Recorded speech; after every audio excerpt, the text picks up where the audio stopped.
नमस्कार साथियों, आप सभी को हमारा झारखंड यूट्यूब चैनल पे स्वागत है। आप सभी को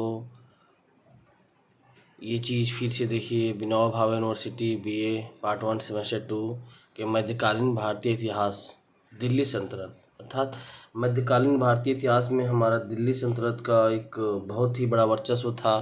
तो ये मेजर 3 हिस्ट्री का पेपर है जिसका सिलेबस आप लोग के सामने दिया हुआ है। उसमें से आपका बुक का जो नाम है वो रहेगा मध्यकालीन भारतीय इतिहास दिल्ली सल्तनत।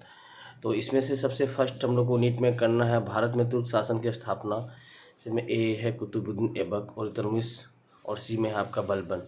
इनके शासनकाल के बारे में पढ़ाई करना होगा। फिर है 19 में है आपका अलाउद्दीन खिलजी, जो खिलजी वंश के बहुत बड़े शासक थे, जिन्होंने साम्राज्यवाद, प्रशासन, राजस्व एवं बाजार नीति में बहुत सारा कुछ चेंजिंग लाया था। बहुत सारे उनके रूल थे, बहुत कठोर रूल थे। तो ये अलाउद्दीन खिलजी के बारे में आपको खिलजी वंश में बहुत डीप से पढ़ना होगा।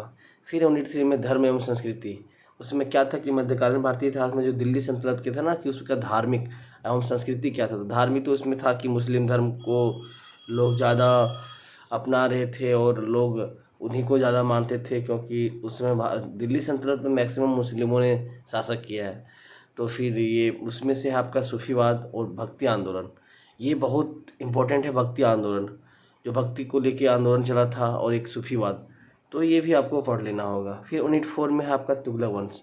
तुगलक वंश में है मोहम्मद बिन तुगलक, फिरोज शाह तुगलक तथा दिल्ली सल्तनत का पतन। देखिए, इसमें क्या है ना कि दिल्ली सल्तनत का आखिरी सालों में पतन हो जाता है, जिसमें से उसका क्या कारण था, उनमें क्या राजनीतिक विशेषताएं था, ये सब आपको करना होगा।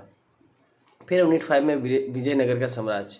तो इसमें संस्कृति और प्रशासन, जो हमारा ये साउथ इंडियन में विजयनगर साम्राज्य है, तो ये हम लोग को अच्छा से पढ़ना होगा।